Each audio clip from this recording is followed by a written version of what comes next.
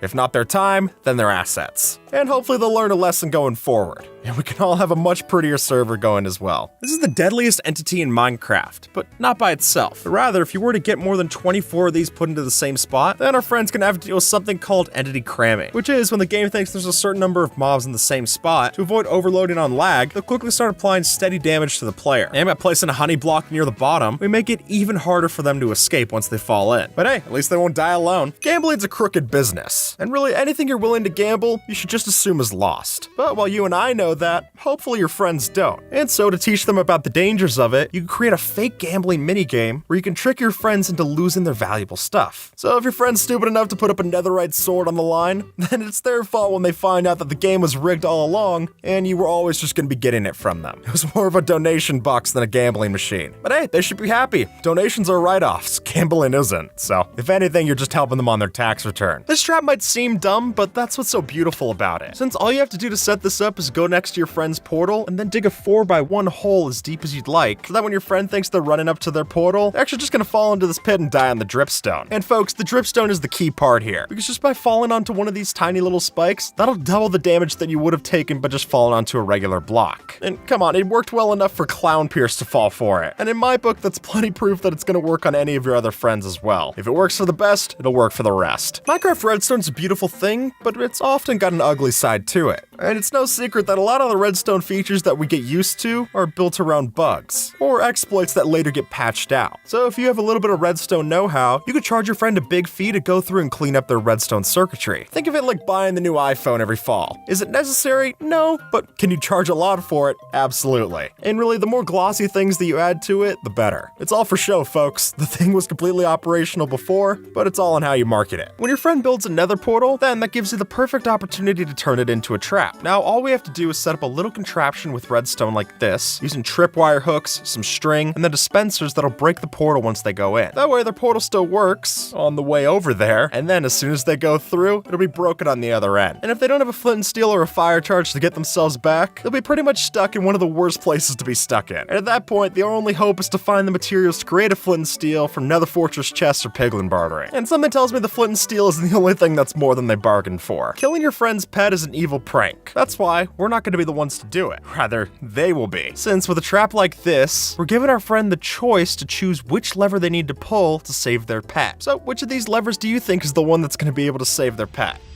Yeah, I thought that one too, but not so much. Since if you really want to be cruel, you could set this up also as a fake system where regardless of which lever they pull, their pet's gonna meet the same fate, to put it lightly. And to be extra cruel, you could also have one of the levers just drop TNT on top of them, so at least they won't be losing their pet, they'll both be going to the same spot. It's just a little further away from here than they thought. For this one, we're taking a page out of Noah's book, except we're doing it a little bit more devilishly. Since we're gonna keep 2 cows for ourselves, we're gonna kill every other cow that we can find within a reasonable part of the world. So then when your friend's desperately needing things like beef and leather, they'll be nowhere to find. And sure, you could go deal with hoglins and such, but really setting up a farm for one of those is a lot more stressful, especially early game. And at that point, we can keep our cows to ourselves, breed them at a secret location, and then sell off any leather-based good and become insanely rich. After all, it's a lot easier to monopolize the market when there's literally no market in sight left to be made. Public goods are good for the public, but not so good for your wallet. So if you're the kind of person who likes to go around building a bunch of farms for the server to use, it would make sense that you took all the upfront risk in building it and all the materials to make it. You should get a little bit of a kickback from it.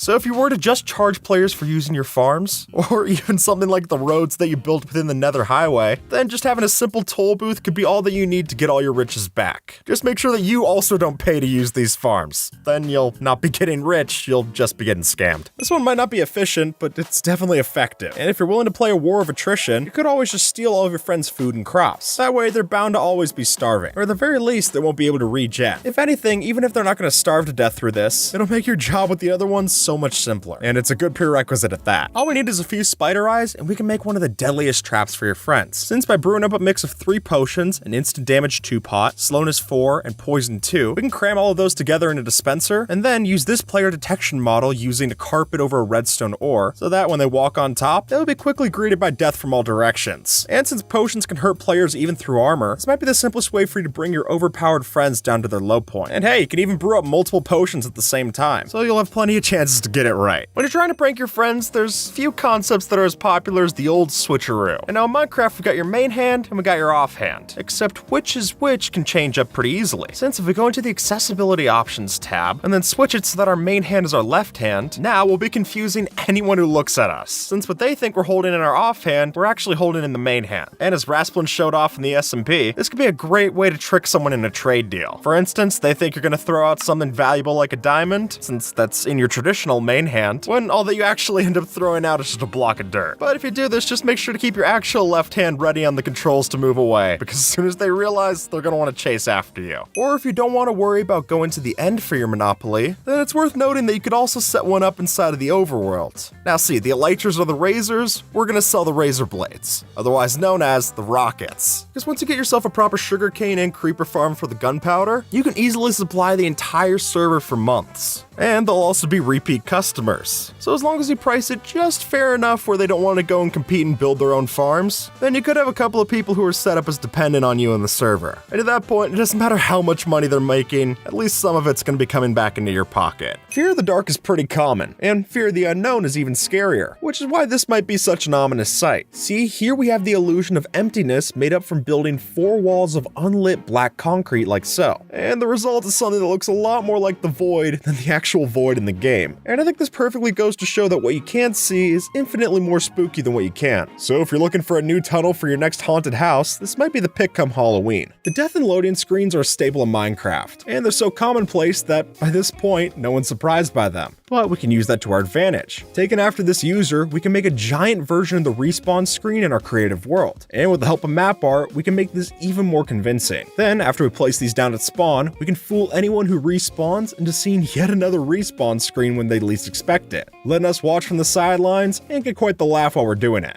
Walking through walls sounds like quite the superpower to have, but doing that without glitches should be impossible, or it was until this user's discovery. See, by using these immersive portals, we can give off the illusion of walking through a solid mirror. And while pulling this off might require some prior knowledge of the mod in question, as long as you light the portal properly and add in the glass, we can still walk through as planned, letting you trade places with yourself and likely leave a group of confused bystanders when you do, which is well worth trying out, trust me. I want you all to take a look at my new house. Now, it's pretty basic from this angle, but what's really interesting about it is when we step back and yeah, I think you get the point. See, the trick here for selling this illusion is by using directional blocks that we can place sideways. So then when you build your house into a wall and then look up at it, it still looks like it would on the regular floor. Granted, you have to fly up this pathway, but from first person, that's a lot less noticeable than it is in replay mod. But just make sure that you're careful when you step outside of the front door, or rather fall outside of the front door. You can't be too careful with this one. No matter where we stand, this crocodile will always be looking at us. And that's because of the illusion of depth. See, the same way that this trick works in the real world, you'll notice that when we get up close, what's happening here is that the face is hollowed out in such a way where with just a few walls, we're able to give the illusion of a turning crocodile head regardless of where we're standing. First, we're gonna need to get a creeper head, which is easier said than done. Means we have to deal with not one, but two creepers, one of them charged, and use that explosion to get our new head. But once you go through that whole rigmarole and create a noise machine like this tucked away underneath their floorboards. And every time that it sounds off, it'll play the primed creeper sound effect inside of their house, which is more than a little concerning, especially if you use something like observers to make this go off every time that they open a chest or something. They'll think there's a creeper behind them and be greeted by nothing, which seems like it would be a relief, but